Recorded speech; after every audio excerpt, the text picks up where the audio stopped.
नमस्कार दोस्तों। कभी कभी एक चेहरा, एक नाम, एक एहसास बार बार हमारे जहन में क्यों आता है। वो इंसान जिससे अब बात भी नहीं होती, कोई मतलब भी नहीं है, फिर भी हर रोज़ उसकी यादें क्यों दिल से गुजरती हैं, क्यों आपको रुला के चली जाती हैं, क्यों इतना तड़पाते हैं। ये रूहानी कनेक्शन है, साइकोलॉजी कनेक्शन है, या फिर कुछ और। लेकिन दोस्तों, इस वीडियो में आगे बढ़ने से पहले अगर आप मुझे कुछ भी अपना मानते हैं और मुझ पर थोड़ा सा भी विश्वास करते हैं, तो आपसे एक बात ज़रूर कहना चाहूँगी। उस बात को मानना न मानना आपके ऊपर है। इस दुनिया में सबसे पावरफुल प्यार है ना, वो खुद से किया गया प्यार है। क्योंकि जब आप खुद से प्यार करते हैं, खुद को तवज्जो देते हैं, खुद की केयर करते हैं, तो कुछ ऐसा आपके साथ होता है जो आप सोच भी नहीं। हर चीज़ आपके जीवन में अट्रैक्ट होने लग जाती है। हर वो चीज़ जो आपसे दूर भागती थी ना, वो स्वतः ही आपके पास आने लग जाती है। जो चीज़ें आपको कभी इम्पॉसिबल लगती थी ना, वो खुद ब खुद आपके पास चली आती है। तो इतना ताकत होती है इस सेल्फ लव में। तो सेल्फ लव करना ज़रूर शुरू करें। खुद से प्यार करना बेहद ज़रूरी है। जब भी किसी की याद आए, कोशिश करें खुद से जुड़ने की, इस रिश्ते को समझने की कि उस व्यक्ति की यादें आपको आ क्यों रही हैं, इसका मतलब क्या है। इसी चीज़ को थोड़ा सा और डीप समझते हैं।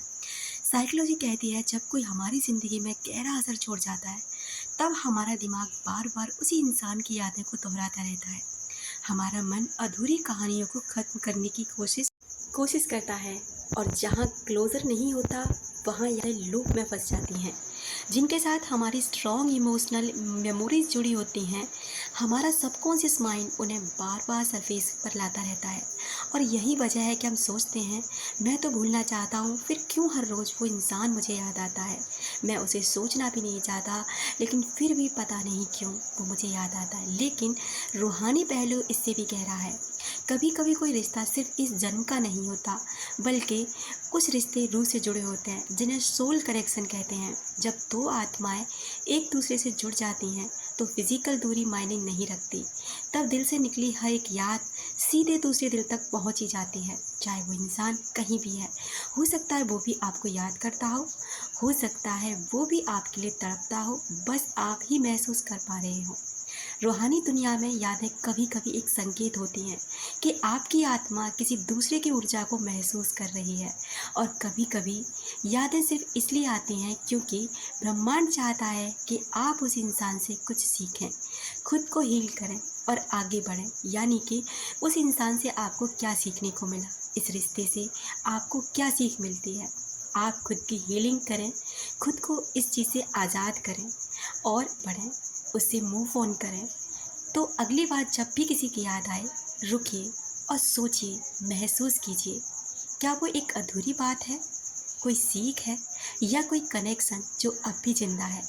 क्या ये बात आपको कोई सीख देती है, या फिर कुछ अधूरा रह गया है, या ये कनेक्शन आज भी जीवित है। क्योंकि यादें यूं ही नहीं आती, कभी वो इम्तहान होती है, कभी पैगाम, और कभी रूह की पुकार। तो आप इस चीज़ को ज़रूर समझें कि आपके साथ क्या है। दोस्तों, आपका जीवन आपका है, इसे संवारें, बर्बाद करें, जो कुछ भी करें, लेकिन मेरी माने तो इस ज़िंदगी को खुशियों के साथ भर लें, क्योंकि खुशियाँ आपका इंतज़ार कर रही हैं। किसी की यादों में भागने से ज़्यादा अच्छा है खुद के पीछे भागें। किसी के बारे में सोचते रहने से ज़्यादा अच्छा है खुद के बारे में सोचें। किसी की खुशियों को अपनी खुशी बनाने से अच्छा है कि अपनी खुशियों के बारे में सोचें कि आप कैसे खुश रहेंगे। तो शायद ज़िंदगी आपको बेहतर लगने लगे। अपना रखें ख्याल, अपनों का रखें ख्याल, जिसे आप अट्रैक्ट कर सकें ढेर सारा प्यार और ढेर सारी खुशियाँ। मिलते हैं अपनी नेक्स्ट वाले वीडियो में।